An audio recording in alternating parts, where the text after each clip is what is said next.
Assalamualaikum warahmatullahi wabarakatuh. Kembali lagi di channel Marsha Subiakto.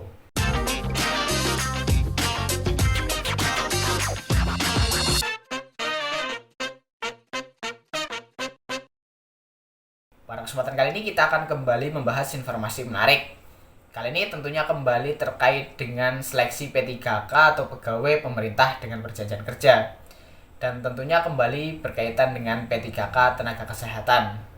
Jadi pada video saya sebelumnya ada yang bertanya berkaitan dengan resign. Jadi pertanyaannya, kapan kita harus resign jika sudah diterima sebagai P3K Nakes formasi tahun 2022? Karena kabarnya P3K Nakes akan mulai bekerja di bulan April. Apakah resign sekarang itu sudah tepat atau tidak? Tetapi ada juga instansi daerah yang menginformasikan bahwa rencana mulai bekerja P3K Nakes adalah di bulan Juni. Sehingga hal tersebut menjadi bingung ya. Artinya teman-teman nakes yang diterima sebagai P3K untuk formasi tahun 2022 bingung jika mengajukan resign sekarang kok nanti kerjanya malah Juni. Itu kan menunggunya terlalu lama sehingga perlu dipertimbangkan.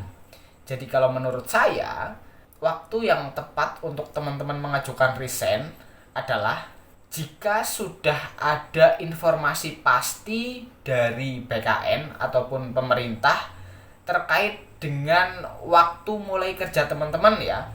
Jadi bukan informasi dari masing-masing daerah, tetapi informasi pasti dari instansi pusat bahwa di bulan ini teman-teman akan mulai kerja. Jika sudah ada informasi tersebut, teman-teman boleh mengajukan resign. Tetapi selama belum ada informasi tersebut, sabarlah, jangan dulu gegabah, gugup untuk mengajukan resign.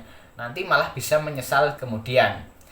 Lalu bagaimana dengan teman-teman yang sudah mengajukan resign di bulan Maret ini atau mulai bulan Maret teman-teman sudah tidak bekerja karena teman-teman sudah resign di bulan Februari karena mungkin pandangan teman-teman bulan Maret sudah mulai bekerja. Padahal di bulan Maret ini ya, di tanggal 5 kemarin adalah hari terakhir di mana masing-masing instansi melakukan usul penetapan NI P3K. Jadi tentunya tidak mungkin mulai bekerja di bulan Maret, tetapi tidak masalah ya. Jadi ada waktu untuk istirahat bagi teman-teman yang sudah mengajukan resign di bulan Maret ini. Kemudian bagi yang belum, jangan dulu. Kalau menurut saya jangan dulu. Tunggu sampai ada pengumuman resmi dari pusat berkaitan dengan kapan TMT teman-teman mulai kerja, terhitung mulai tanggal bekerja teman-teman sebagai P3K. Kemudian selama waktu tunggu ini teman-teman harus ngapain sih?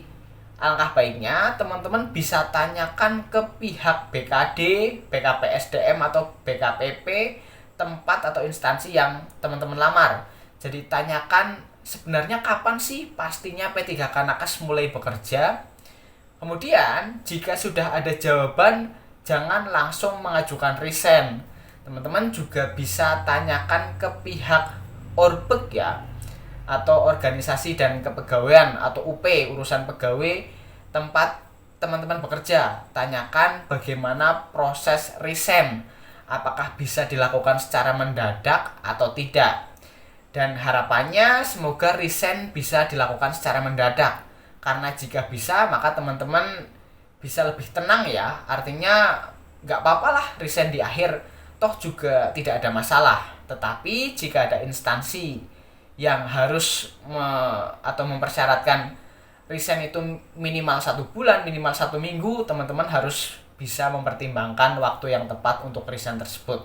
Tetapi saya yakin bahwa nantinya pemerintah pusat tidak tiba-tiba gitu ya, artinya tinggal 2 hari atau 1 hari gitu sebelum teman-teman mulai kerja baru diumumkan. Saya rasa tidak. Minimal ya kemungkinan 1 minggu lah, 1 minggu, minggu ini diumumkan, minggu depan baru mulai kerja. Kemungkinan paling cepat seperti itu. Jadi kalau menurut saya jangan terlalu gegabah ingin resign, padahal nanti kok tiba-tiba kerjanya Juni, kan lama banget ya. April, Mei, Juni itu ada waktu sekitar 3 bulan dari bulan Maret ini teman-teman nggak kerja, kan eman-eman ya. Jadi alangkah baiknya teman-teman tanyakan dulu ke pihak BKD, BKPSDM atau BKPP tempat instansi yang teman-teman lamar. Kemudian teman-teman tanyakan ke pihak Urbek bagaimana proses resign, apakah bisa mendadak atau tidak. Jadi mungkin itu saran dari saya berkaitan dengan kapan resign yang tepat. Jika ada tanggapan atau pertanyaan, silahkan tinggalkan di kolom komentar. Terima kasih, mohon maaf bila kesalahan. Wassalamualaikum warahmatullahi wabarakatuh.